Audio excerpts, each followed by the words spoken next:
Welcome to EP Daily. Today on the show, superheroes are helping to save Hollywood in the rundown. And Pixar not only had 2 big movie releases this year, they also had 2 great shorts, and we're going behind the scenes. And then X marks the spot with our review of the massive new Wii U game, Xenoblade Chronicles X.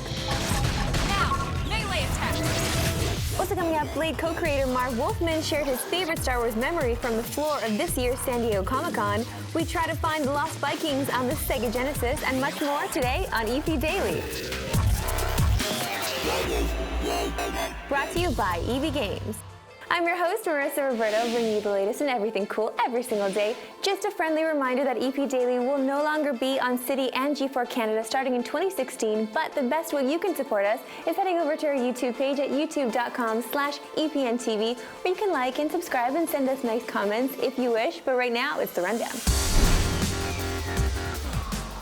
It looks like superhero movies are helping lead the way for Hollywood diversity. Marvel has long been rumored to be looking for an African-American filmmaker to helm the highly anticipated Black Panther movie, which will feature the African superhero. One of several filmmakers rumored to be up for the job is Creed director Ryan Coogler.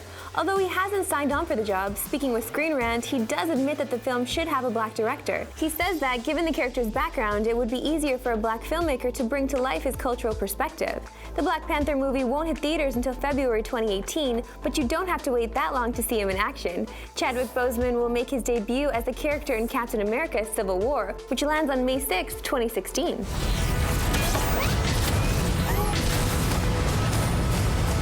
Black Panther isn't the only superhero movie that might be leading the way on diversity. The Captain Marvel movie, the first in the MCU to be headlined by a female superhero, is reportedly looking for a female director, and rival DC already hired Patty Jenkins to helm Wonder Woman. Hollywood, like many industries, has traditionally been dominated by white males. By some estimates, they make up as much as 94% of the directors and producers in the big studio system. Really? That's it. That's it for the rundown. Now look who it is to talk diversity. It is the one and only diverse Victor Lucas, because yesterday he wore a different color plaid and today he's wearing this color plaid. I'm like Very wearing diverse. the uniform. Yes, the white guy talking about diversity in his plaid shirt. No, I get this. I think it's wonderful, though, that this is starting to happen. Obviously, it's not happening fast enough, but I think it's great. I totally think it's time for, you know, the industry to move forward with that stuff. We need some more faces. We need some more gender representation out there. Yeah. And I think this is wonderful, you know? I think it's wonderful that in video games at EA, the 3 people that are sort of supervising a lot of the Star Wars creative are Amy Hennig, Jade Raymond in Montreal. Yeah, and Saralina in Varstotir, who is in Battlefield. Yeah, she did Battlefront, so that's amazing. Yes, and Kathleen Kennedy is producing the Star Wars movie. I think this is great. I mean, it's we need more of that for sure. It shouldn't be so cut and dry that Captain Marvel is a female superhero, so let's get a female director. Black Panther is a black superhero, so let's get a black director. It shouldn't be that, you know, one-to-one, but at least we're making some progress there. I know, but some people could also argue that maybe Creed was made better because we're telling a story of a black kid and a black director was behind it. Like, there's a lot to be said about that as well, because I don't know, he would understand his story a little bit more. Infinitely better. Yeah. It was much more interesting to see Philadelphia from that perspective, you know, and that's what made that film so electric and different and unique. It was almost the inverse of the Rocky myth. Exactly. No, I love that we got to talk about Coogler at all, because another like big shout out and heads up, because that movie is phenomenal and more people need to go see it. So I'm happy that that's out there. I'm happy that we're talking about this. I think that people do shy away from talking about stuff like this too. I love that we are getting a much more diverse kind of sampling of talent like this. I think it's fantastic. We're gonna get better entertainment. I completely agree with you. We also got samplings of really sweet animated things before these Pixar movies that we've been going to this year. That's true. So let's go a little behind the scenes with these ones.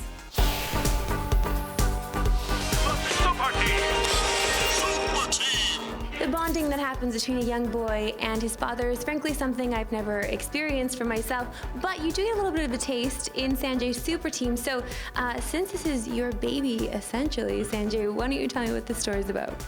It's about me and my dad and how we grew up. So every morning my dad would worship his gods in his shrine, and I'd worship mine and mine, which were like the superheroes on TV. So that was kind of the inspiration behind the short. So you had this idea in your mind that you wanted to tell the story when you were young, or how did this come about? You started doodling? Tell me how you created this. Well, I didn't want to tell the story, to be honest. I didn't even want to make a short. I was kind of afraid of the whole thing. And they had kind of asked me a couple of times, and I think around the third time, I finally talked to my dad about it. And my dad pointed out that, the studio had this relationship with me for like 20 years that supported me, and that I needed to at least like participate and to try. And so I did, and I had a concept that had a little boy, but it wasn't about me and my dad. And I told John Lasseter, the chief creative officer at Pixar, about how I grew up with my dad. And as soon as he heard that story, he felt like, oh, that's great. He's like, just tell your story, Sanjay. Just tell the truth of how you grew up.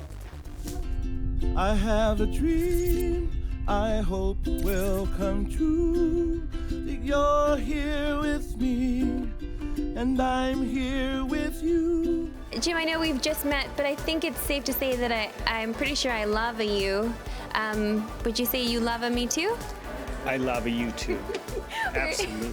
We were talking about your short, Lava, which is filled with just so much love. So what was the inspiration behind this? Love was the inspiration behind this. So, it all stemmed back to 25 years ago. My wife and I honeymooned on the Big Island in Hawaii. And that was the first time. I've always been infatuated with Hawaii, and it was the first time that I'd seen it. And it's the first time I'd seen an active volcano. So from there, and then probably about 10 or 15 years ago, I heard Israel Kamakawiwo'ole's version of Somewhere Over the Rainbow and was just floored by how beautiful his rendition was. And when I was thinking of ideas, I put those things together. Hawaii, tropical islands, music, and volcanoes, and ended up with Lava. This is a really exciting moment for me because Jim is now going to play a few verses from Lava. I have a dream I hope will come true, that you're here with me, and I'm here with you. I wish that the earth, sea, and the sky up above will send me someone to Lava. Oh man, I love learning more about those Pixar shorts. There's so much heart behind them. So much talent, it's ridiculous. All right, stick around. When we come back, we get a visit from Marv Wolfman talking Star Wars. I'm a member of the Imperial Senate on a diplomatic mission to Alderaan. You are part of the Rebel Alliance and a traitor. This episode of EP Daily is brought to you by Collective Minds, the makers of the PS4 Cool and Charge stand and the Xbox One Media Hub, available at EB Games.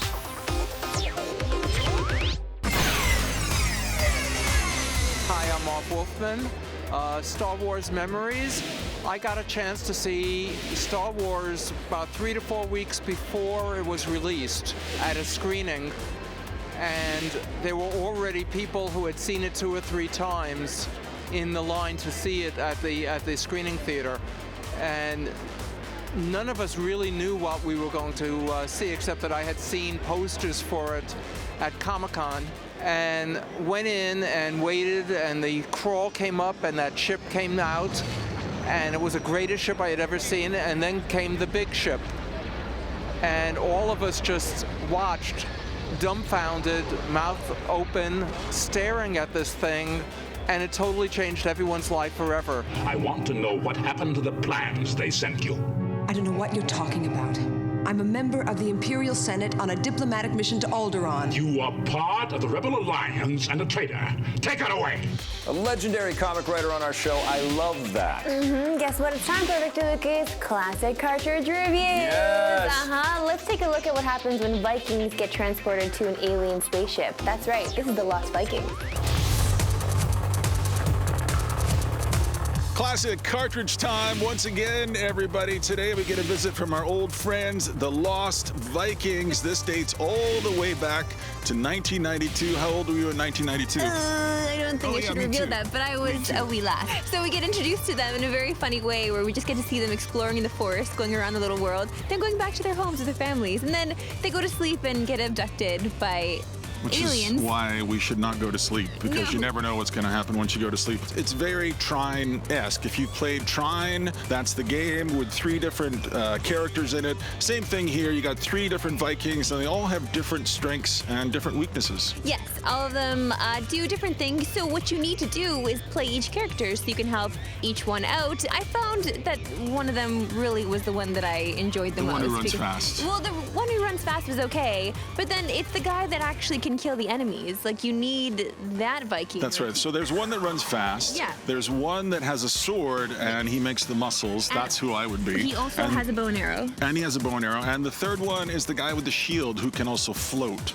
Yeah, okay, that does come in handy at some point. But your favorite is the fighter. Yeah, of course, because I feel like he really helped me out a lot. So I got to know these guys a little bit. But the problem with this game is that if you lose one of them, so if one of your characters dies, which does happen, you don't pass the level at all. No, you got to go back and start over again, and that's not a big thing when you first start the game, as I discovered. But once you get deeper into the game, once the levels get more complex, you perform all these amazing things. You're switching between your characters. One will die. You got to do it all over again. And I know this stands tall as one of the most difficult, most challenging video games of all time. But you also get the password system. You do get the password system. Not the greatest system for video games. It's interesting to go back to something like this and maybe see what people may have enjoyed. It's the Super Nintendo, an amazing console. It's time for us to score this one up. Scott, what are you giving it? 7.5 out of 10. Holy smokes, gets a 7 from me. Oh man, that was so sweet. Guess what? If you liked what you saw there, we have a whole playlist for you on our YouTube page at youtube.com/EPNTV. That's right. Now, one of the best things that we've been able to do with EP over the years is travel all over the world to visit developers working on games. And back in season 15, we visited Ubisoft in Montpellier, France to talk about Peter Jackson's King Kong. Take a look. I'm standing with Mario, who's from Ubisoft Montreal, and you guys worked on the 360 version. Absolutely. We were the team that was responsible to bring the creative genius of Mike and Michel Ancel and bring it to the Xbox 360. That was our mandate in Montreal. And you guys had a bit of a challenge because it was Michel Ancel and Peter Jackson that you had to keep happy. Exactly. You know, there's a lot of challenges where you're building a new game. Think about it. You know, we're building a game based on a movie, so there's the deadline of the movie we have to live with. There's the challenge of a new console, the Xbox 360, and there's also the challenge of working with a co-production, an entity, which is Montpellier in France and us in Montreal. Well, speaking of Michel Ancel, I was lucky enough to meet him and his team in Montpellier earlier this year. Let's take a look.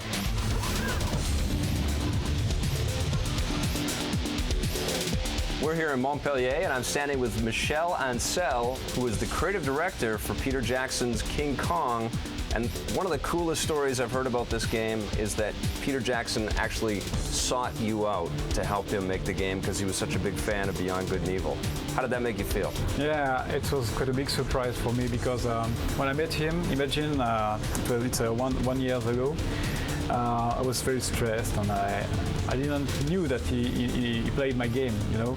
So I was like that, Peter Jackson, the big guy. But when he talked to me about Beyond Good and Evil, he said that he finished the game while he was still working on Lord of the Rings movies. Suddenly, you know, we had common points, you know, and common things to share about the game and the fact that he appreciates some parts of the game and would like to have a King Kong game in this kind of quality, you know, in terms of quality and characters. Does he bring a lot to the table as a sort of a co-collaborator or designer or something on the game as well for you as you're building this one? Yeah, I think we could ask him for making games and work as game designer for us because he's got a lot of ideas for game design, level design. He knows about game and he's got games ideas. The main ideas was, he suggested us around the table was being able to play King Kong himself and being able to play as the human, you know. Then you've got the contrast of the situations, you know, you can play on the both sides. So we got real good game design ideas. When you look at the King Kong animations, they're amazing, and it's especially so when you think that everything has been hand animated. You guys didn't put like a motion capture suit on a monkey or something like that. You actually had artists sort of becoming the character and animating everything. Yeah, because you know, we really worked from the Peter Jackson's description of King Kong. He really explained us how King Kong was able to to use all his the feet and the arms in the same time, as gorillas do, able to grab that and move like this and all these things in order to retrieve, the spirit of the character of King Kong himself, a mix of bestiality and humanity in the same time. Thank you very much, Michelle. Good luck with King Kong. Thank you. And of course, we also have a 25 seasons, 25 days playlist for you on our YouTube channel, youtube.com/EPNTV. Yeah, obviously. Listen, don't go anywhere because after the break, we have one of the biggest games of the year, and I can say that because I feel like I haven't had any sleep lately. It's Xenoblade Chronicles X after this. This episode of EP Daily is brought to you by Collective Minds, the makers of the PS4 Cool and Charge stand and the Xbox One Media Hub, available at EB Games.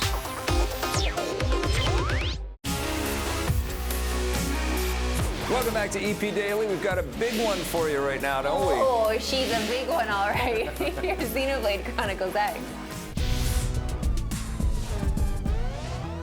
At the beginning of the week, Marissa and I were raving about a December release, Just Cause 3, and now here is another one at Xenoblade Chronicles X for the Wii U. I like saying Xenoblade. Or Xenoblade. It is a massive, massive RPG for this console, and it's absolutely, as you'll see, beautiful. It's totally gorgeous. The art is incredible in this thing. It is. The Wii U keeps surprising me with what it can do, and this is no exception to that. This game is friggin' huge. Like, it's the biggest game I think I've ever played. Friends, hold up. Something coming ahead. Well, that was the ambition of the developers. They wanted to build something that would compete with the largest RPGs, the largest open world RPGs that are out there, even nodding to games like Fallout 4 or the Fallout franchise. But the concept here is a little bit different from the last Xenoblade Chronicles game that we played.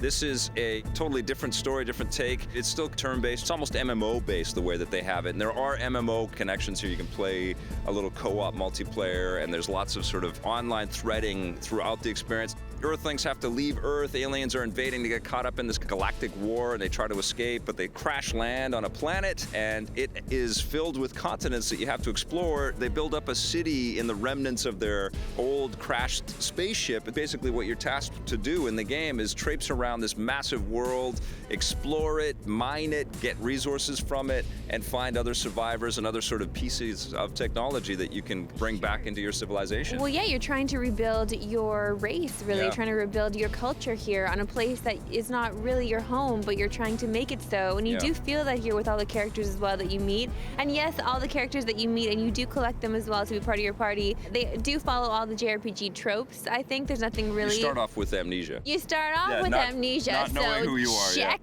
I'm totally fine with it because this game gives you so much more than that, really. Now, melee attacks. If you ease into it and just sort of approach this game with like, I'm gonna be here for a while, you're gonna get a ton of value and a ton of fun out of this thing. I think at first you just start off walking with a couple of comrades through Primordia, which is the first continent that you go to, and then you start unlocking other ones, and then you realize that you can swim to these other huge, vast lands that you can explore. Not only that, so many different monsters that you meet as well, and different insects, and you see their level above them, which is interesting too, because you know your own level and you know what you can take down, but then when you see this other beast around you that is just way higher than you just run away. But then you have to level up, and you do that through a lot of combat, but you also do that through exploration. There's a huge emphasis on that. You put down all of these probe things into the ground, and they can mine for stuff that you will use in your technologies, or they will gather some currency for you. And I think this may be, apart from Super Mario Maker, the single best use of the Wii U gamepad I've seen in any video game, because it's not just a map. You get all kinds of data on there. I was constantly looking down to reposition and rejigger the probes, and then fast track all over the place, and constantly look at the entire scale of everywhere that I did have to explore. Right, which is interesting, because you definitely need that. In the beginning of the game, I was actually playing Xenoblade Chronicles X on the Wii U gamepad, because you can do that here. You can play the whole game on the gamepad and take it with you. If you want to just go to a different room in your house, that's okay. But you do end up needing to go back to your screen to actually look at the gamepad to use all of those tools. Because you're right, there's so much to do and there's so many things you need to manage that there's just no way you can still play the game on the gamepad. So I feel like that was cool, but then also a waste because I can't keep doing it and I got used to it. I feel like this is a great holiday game to play. This just puts a ribbon on the fact that this has been a phenomenal year for the Wii U. I love it. I think this is an absolute escape, and it's another one of these December out of nowhere complete treats. And I think every Wii U owner out there has got to play this thing. What are you going to give it? It's an 8.5. It's a 9.5 for me. Great stuff. Absolutely incredible, incredible game, and I can't believe that it's out sort of at the very end of the year like this. It's not fair. That's what it is. It's just not fair. Listen, we've got our Twitter question of the day for you after this. If you want more EP, go to our website, epn.tv, for bonus content and full episodes. We're also on Facebook and Twitter.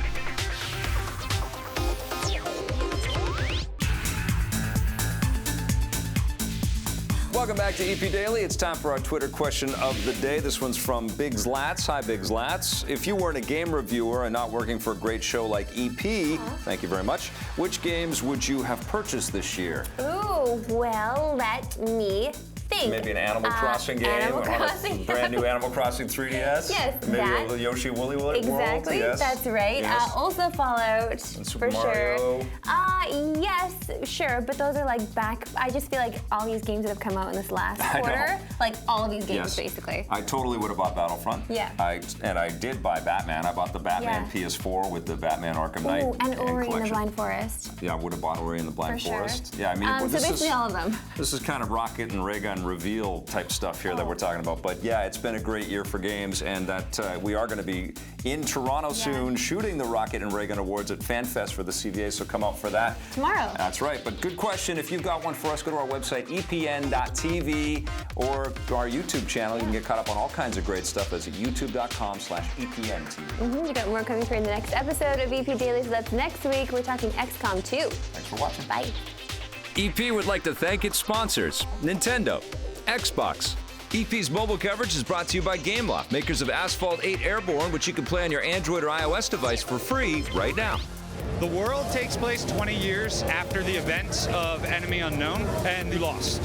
So you did not get to save the world in Enemy Unknown, which might be a little heartbreaking to some players, but it makes sense based off of all the testimonials we heard of players that lost the game. And you know, it really was an opportunity to stack the odds even more so against the player and say, rebuild and galvanize XCOM and go save the world.